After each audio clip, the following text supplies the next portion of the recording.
창세기 34장 8절부터 17절까지 말씀입니다. 말씀을 함께 보겠습니다. 하몰이 그들에게 이르되 내 아들 세겜이 마음으로 너희 딸을 연연하여 하니 원하건대 그를 세겜에게 주어 아내로 삼게 하라. 너희가 우리와 통혼하여 너희 딸을 우리에게 주며 우리 딸을 너희가 데려가라 하고 너희가 우리와 함께 거주하되 땅이 너희 앞에 있으니 여기 머물러 매매하며 여기서 기업을 얻으라 하고 세겜도 디나의 아버지와 그의 남자 형제들에게 이르되 나로 너희에게 은혜를 입게 하라. 너희가 내게 말하는 것은 내가 다 주리니 이 소녀만 내게 주어 아내가 되게 하라. 아무리 큰 혼수와 예물을 청할지라도 너희가 내게 말한 대로 주리라. 야곱의 아들들이 세겜과 그의 아버지 하몰에게 속여 대답하였으니 이는 세겜이 그 누이 디나를 더럽혔습니다. 야곱의 아들들이 그들에게 말하되 우리는 그리하지 못하겠노라. 할례 받지 아니한 사람에게 우리 누이를 줄 수 없느니 이는 우리의 수치가 됨이니라. 그런지 이같이 하면 너희에게 허락하리라. 만일 너희 중 남자가 다 할례를 받고 우리 같이 되면 우리 딸을 너희에게 주며 너희 딸을 우리가 데려오며 너희와 함께 거주하여 한 민족이 되려니와 너희가 만일 우리 말을 듣지 아니하고 할례를 받지 아니하면 우리는 곧 우리 딸을 데리고 가리라. 아멘. 야곱의 유일한 딸이지요. 세겜 성으로 들어가 그곳이 어떠한지 보러 나갔다가 큰 봉변을 당하게 됩니다. 이 봉변은 야곱의 가정에 큰 수치가 되어졌고 그 딸 디나에게는 평생 씻을 수 없는 수치가 되지요. 그런데 이 세겜이 이 디나를 마음에 연연해야 해서 아내를 삼고자 합니다. 그래서 그 아버지에게 얘기하고 그 아버지가 야곱을 찾아와 이야기하는 장면이지요. 그래서 이야기합니다. 당신의 딸을 나에게 달라고 얘기를 하지요. 우리 아들에게 줘서 아내를 삼게 해달라라고 이야기를 합니다. 그때 야곱이 아무 대답을 하지 않아요. 오늘 본문에도 보면 야곱의 이야기가 나오지 않습니다. 야곱이 어떠한 이야기도 하지 않고 함구하고 있는 모습을 보게 돼요. 첫 번째로 우리가 봐야 될 것은 무엇이냐면 세겜과 그의 아버지 하몰이 하는 이야기입니다. 지금 범죄를 행했지요. 원치 않는 짓을 했습니다. 그럼 제일 먼저 해야 될 게 무엇입니까? 자신의 잘못에 대한 인정과 자기 잘못에 대한 회개와 그리고 잘못된 것에 대해서 사과하고 거기에 응당한 책임을 지겠다라는 말이 먼저 나와야 할 텐데 이들은 그것이 아니라 자기의 딸을 당신의 딸을 나에게 달라 떳떳하게 이야기하는 모습을 봐요. 세상은 어쩌면 이런 모습이 아닌가라는 생각이 듭니다. 세상 사람들이 다 그렇다는 건 아니지만 세상이 속한 것은 하나님의 나라와 또 하나님의 자녀들에 대한 모습에게 대하는 모습이 별반 다르지 않다라는 거지요. 그런데 지금 세상의 모습들을 보면 자신의 잘못을 인정하는 것들이 점점 사라지고 있지 않나라는 생각이 듭니다. 분명 자신들이 잘못을 했음에도 불구하고 잘못을 인정하지 않고 그냥 덮어버려요. 그리고 자신들의 요구가 정당한 것처럼 이야기하고 자기가 가진 힘을 가지고 그것을 덮으려고 하는 모습들이 등장을 합니다. 최근에 정치권의 모습에서도 이런 모습들이 여실히 드러나는 것들을 보면 참 마음이 아파요. 분명히 잘못한 부분에 대해서 인정하고 사과하고 회개하고 그렇게 되면 문제가 더 이상 불거지는 것이 아니라 그 문제가 오히려 전화위복이 될 수 있는 부분에도 불구하고 세상은 인정하지 않고 덮으려고 하고 자기의 힘과 물질로 오히려 그것들을 얻으려고 하는 그 모습들이 등장한다라는 거지요. 이것이 세상의 모습입니다. 자, 그렇게 얘기하고 세겜도 얘기를 해요. 디나의 아버지와 그 남자 형제들한테 얘기를 하지요. 뭐라고 얘기합니까? 무엇이든지 요구하면 혼수와 예물을 다 줄 테니까 그러니까 아내로 삼게 해달라라고 얘기합니다. 그 아들도 똑같습니다. 가진 것 가지고 이 모든 것들을 해결하려고 하는 그 모습을 보게 됐지요. 자, 여기서만 머물게 되면 세상과 그리고 우리 사람들이 범할 수 있는 그 죄에 대한 부분을 이야기하지만 좀 더 넓게 크게 보게 되면 지금 무슨 문제가 있냐 하면 야곱은 장차 예수 그리스도의 족보에 있어야 될 사람들입니다. 야곱뿐만 아니라 그 가족들 전체가 지금 후대에 그 족보 가운데 예수님이 탄생할 그 족보입니다. 만약 여기서 세겜과 그리고 이곳에 있는 주민들과 하나가 되어진다면 어떻게 될까요? 예수가 오셔야 될 족보가 사라지게 되는 겁니다. 세상과 하나가 되어져 버린다라는 거지요. 그러면 큰 문제가 됩니다. 여러분, 이제 영적인 부분으로 이 부분을 보실 필요가 있습니다. 세상은 끝없이 우리로 하여금 하나가 되자고 얘기합니다. 연합하자고 얘기합니다. 그것이 더 좋다고 얘기를 해요. 하나님의 사랑이 있는 너희들, 또 예수 그리스도 그 사랑이 너희들 가운데 있으니 우리와 연합하자고 합니다. 너희들 가운데 그 사랑으로 우리와 하나가 되어지고 연합하여 우리가 하나가 되는 것, 그것이 더 좋지 않냐라고 얘기합니다. 차별금지법을 얘기합니다. 평등법을 얘기하고 인권법을 얘기를 합니다. 이 모든 것들을 얘기하면서 하나님도 원하는 것이다 라고 얘기를 해요. 하나님도 기뻐하는 것이다 라고 이야기를 한다라는 거지요. 오늘 현혹되지 말고 분별해야 합니다. 세상은 끝없이 우리와 하나인 것처럼 연합되는 것처럼 이야기하지만 결국 우리로 하여금 세상과 똑같은 것으로 변화시키고 바꾸어 버리려고 한다라는 거예요. 아무리 우리가 힘이 없고 연약하다 할지라도 세상과 연합하고 하나가 되어지면 거기서 끝입니다. 하나님 기뻐하지 않고 하나님 원하시는 것이 그것이 아니라는 거지요. 세상은 끊임없이 우리에게 세상과 함께하여 혼탁해 되어지고 세상과 연합되게 되는 것을 원하고 있습니다. 그것은요, 물질적인 뿐만 아니라 힘으로 뿐만 아니라 사상으로 우리가 가지고 있는 생각까지도 다 세상화 시키려고 한다라는 겁니다. 더욱더 이 마지막 때 이런 도전들은 우리한테 옵니다. 우리의 마음을 송두리째 뺏어 버릴 만한 제안들을 해요. 이렇게 하면 우리께 너희 것이 되고 너희 것이 우리 것이 되고 우리가 가진 모든 것들이 넓으니 충분하니 너희가 하나가 돼서 우리가 여기서 더 풍족하게 살 수 있지 않겠느냐라는 것으로 우리를 꿰고 또 우리로 하여금 눈을 멀게 하는 이런 도전과 제안을 앞으로도 할 겁니다. 그런데 이것은 우리에게 속삭이는 이야기입니다. 개인적인 속삭임일 수도 있고 어쩌면 우리 기독교 전체를 향한 이 세상의 권력자의 속삭임일 수도 있다라는 거지요.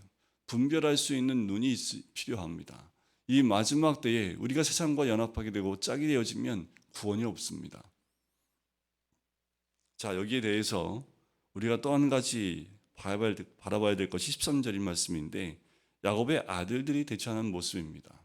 자, 야곱들이 어떻게 합니까? 아들들이 그 아버지 하몰에게 속여 대답을 해요. 뭐라고 속입니까? 자, 우리는 할례 받은 사람들이고 너희는 할례를 받지 않았으니 할례를 받아야지만 우리가 너희와 하나가 되어지고 너희가 말하는 걸 수용할 수 있다라고 얘기를 합니다. 여러분, 이거는 수용할 수 있는 부분이 아닙니다. 이거는 인정하고 받아들일 수 있는 부분도 아니에요. 이 부분은 선을 걷어야 되고 하지 말아야 될 이야기를 속여서 말한다는 거지요. 왜 속여서 말합니까? 이들과 하나 되기 원치 않는 거지요. 그래서 어떻게 해요? 그들이 범한 죄에 대해서 응당한 대가를 치르게 하기 위해서 그 마음 가운데 이들에게 복수하려는 마음으로 속였다라는 거예요. 그런데 속이는 방법이 무엇입니까? 할례라는 거지요. 할례는 믿음이 있는 하나님과 언약의 표징입니다. 이것을 가지고 수단을 삼아서 그들로 하여금 이 야곱의 아들들이 복수를 하려 한다라는 거예요. 여러분, 이들이 행하는 이 모습이 옳은 모습이 아니지요. 하나님이 원하시는 모습도 당연히 아닙니다. 그런데 이들이 결과를 가지기 위해서 수단과 방법을 가리지 않는 모습을 보게 됩니다. 하나님과의 언약의 표징을 사용해서 복수를 하려 한다라는 거예요. 여러분, 이들이 하려는 모습들과 결정들이 하나님이 절대로 기뻐할 수 없지요. 여러분들, 우리의 신앙을 수단으로 삼으시면 안 됩니다. 수단이 좋아 보인다 할지라도 그것이 속이는 마음으로 한다면 하나님이 절대 기뻐할 수 없다라는 거예요. 우리가 이 세상 가운데 살아갈 때에도 우리의 신앙의 거룩한 것을 수단화시키고 방법화시켜서 세상에 대해서 다른 결과물을 내려 한다면 이것 또한 하나님이 원치 않으시는 거죠. 결국 어떻게 됩니까? 자, 이 말을 듣고 들어간 이 세겜과 하몰은 어때요? 이들의 속셈이 드러나요. 23절에 보면 그 백성들한테 가서 속셈이 뭐예요? 지금 야곱과 그들이 가지고 있는 가축과 재산이 되게 많아요. 그러니까 어떻게 해요? 자, 이렇게 하면 할례를 받으면 이들의 소유가 다 우리 것이 된다라는 거예요. 이것이 세상 사람들의 목적입니다. 그들의 것이 우리 것, 우리의 것. 이들은 물질을 빼앗기 위하여 이런 선택을 한다라는 거예요. 진짜 마음에 사랑하고 연연하여 하는 것이 아니라 결국 목적은 뭐예요? 이들의 것이 다 우리 것이 된다라는 거지요. 그런데 야곱의 아들들의 마음은 어때요? 이들이 할례를 받아서 고통 가운데 있을 때 다 복수하고 죽이겠다라는 거지요. 하나님이 원하시는 것이 이런 복수였을까요? 이 과정 가운데 전혀 등장하지 않는 한 사람이 있습니다. 이 모든 사건의 주인공이라고 할 수 있는 사람 야곱은 전혀 등장하지 않아요. 야곱이 마지막에 이 사건이 다 벌어지고 시몬과 레위가 그 성에 들어가서 남자들을 다 칼로 죽이고 그 형제들이 가서 약탈하고 모든 것을 빼앗아 온 모습을 보고 그 야곱이 한 말이 30절에 나옵니다. 야곱이 시몬과 레위에게 이르되 너희가 내게 화를 끼쳐 나로 하여금 이 땅의 주민 곧 가나안 족속과 브리스 족속에게 악취를 내게 하는도다. 나는 수가 적은즉 그들이 모여 나를 치고 나를 죽이리니 그러면 나와 내 집이 멸망하리라. 야곱은 여전히 뭐에만 관심이 있어요? 나의 안위입니다. 내가 가지고 있는 것, 그리고 전쟁에서 우리는 승리할 수 없기 때문에 내가 이들 가운데 미움이 돼버리면 내가 어떻게 살 수 있느냐라는 거지요. 이 전쟁 가운데 내몰리면 우리는 반드시 죽을 거고 나에게 화가 임할 텐데 너희들이 어떻게 이렇게 했느냐라는 거예요. 야곱 여전히 바뀌지 못한 야곱의 모습을 봅니다. 이 사건이 왜 왔는지 아직도 깨닫지 못하는 이 야곱의 모습을 보아요. 야곱의 모습은 다시 옛날의 모습으로 자기 자신만을 원하는, 자기 자신만을 위하는 야곱의 모습을 보게 됩니다. 사건이 왜 왔는지도 분별하지 못합니다. 하나님 원하시는 것이 무엇인지도 알지 못하는 야곱이지요. 여러분, 어쩜 우리가 야곱 같은 모습 아닙니까? 어떤 사건이 왔을 때 그 사건으로 내가 불이익을 당할까? 그 사건으로 내가 어려움에 처하지 않을까? 여기에만 목적을 둬서 정말 하나님이 원하시는 것이 무엇인지 깨닫지 못하고 사건이 다 벌어지도록 숨어있는 모습이 우리의 모습일 수 있다는 거예요. 우리는 늘 깨어 있어야 합니다. 깨어서 주님이 원하시는 것이 무엇인지 보셔야 합니다. 그것을 보고 주님이 이 사건 가운데 말씀하시는 것을 듣고 내가 손해를 입고 내가 어려움에 처한다 할지라도 주님이 원하시는 방법을 선택해 나가는 것, 그것이 믿는 자의 선택이고 하나님이 원하시는 방법으로 또 하나님 말씀하신 음성대로 순종하는 것, 그것이 바로 믿는 자의 선택이어야 되고 또 우리의 모습이어야 된다는 거지요. 여러분, 세상은 끊임없이 우리로 하여금 연합하자고 하나가 되자고 얘기합니다. 세상은 우리가 하나가 될 수 있는 존재들이 아닙니다.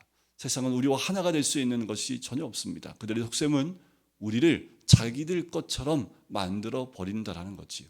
우리를 지옥 자식으로 만드는 것이 그들의 목적입니다. 절대로 하나가 될 수 없는 것이 세상이지요. 오히려 그들을 주님께로 인도하여 그들이 하나님과 연합되어지고 예수 그리스도와 하나가 될 수 있도록 그들에게 복음을 전하고 그들을 주께로 인도해야 될 것이 바로 우리들의 사명이며 우리의 모습이어야 합니다. 그들을 속이는 것, 야곱의 아들들도 야곱과 별반 다르지 않고 속이는데 아주 일각견이 있는 자녀들의 모습을 보게 되지요. 여러분, 우리가 믿음 가운데 서 있지 않으면 우리 자녀들도 동일하게 세상적인 방법과 속임수로 하나님의 것을 사용하여 그렇게 복수하는 일을 선택할 수 있다는 거지요. 우리가 끝까지 주님을 믿고 신뢰함으로 하나님 방법으로 나아갈 때 세상이 봤을 때는 손가락질할 수 있을지 모르지만 그것이 가장 선하고 가장 확실한 방법이며 주님이 기뻐하실 만한 결과물이 나올 수 있는 유일한 방법이라는 것을 기억하시고 오늘도 세상이 아닌 나를 위한 것이 아닌 주를 위하여 선택하며 주를 위하여 결정할 수 있고 분별할 수 있는 우리 모든 성도님 되시기를 주님의 이름으로 간절히 축원드립니다. 기도하겠습니다. 사랑의 주님, 오늘도 믿음 가운데 주께로 나아가는 우리들의 모습, 아버지 하나님 말씀 가운데 아버지 하나님 우리의 모습을 발견케 해주심을 감사합니다. 세상은 끊임없이 우리를 유혹하고 우리와 연합하자고 하나가 되자고 이야기하지만 결국 우리로 하여금 모든 것을 빼앗고 우리의 믿음까지 빼앗고 우리의 모든 것을 빼앗아 자기들과 같이 되기를 원하는 것을 보게 됩니다. 하지만 야곱의 아들들은 그들을 속이려 하나님 주신 그 언약의 표징을 가지고 수단과 방법을 가지고 그들이 원하는 방향으로 나가고자 합니다. 하나님, 우리가 이 세상 가운데 주님의 것을 가지고 수단과 방법으로 사용하지 않기를 원하며 그 가운데 침묵하고 있는 야곱처럼 분별치 못하고 주님이 원하신 것이 무엇인지 분별치 못하여 머뭇거리고 있으며 자기 자신을 위하여 움직이고 있는 야곱과 같은 모습이 우리 가운데 있지 않기를 원합니다. 끝까지 믿음으로 선택하며 믿음으로 주께로 나갈 수 있는 하나님의 사람 될 수 있도록 축복하여 주시옵소서. 감사드리며 예수 그리스도의 이름으로 기도드립니다. 아멘.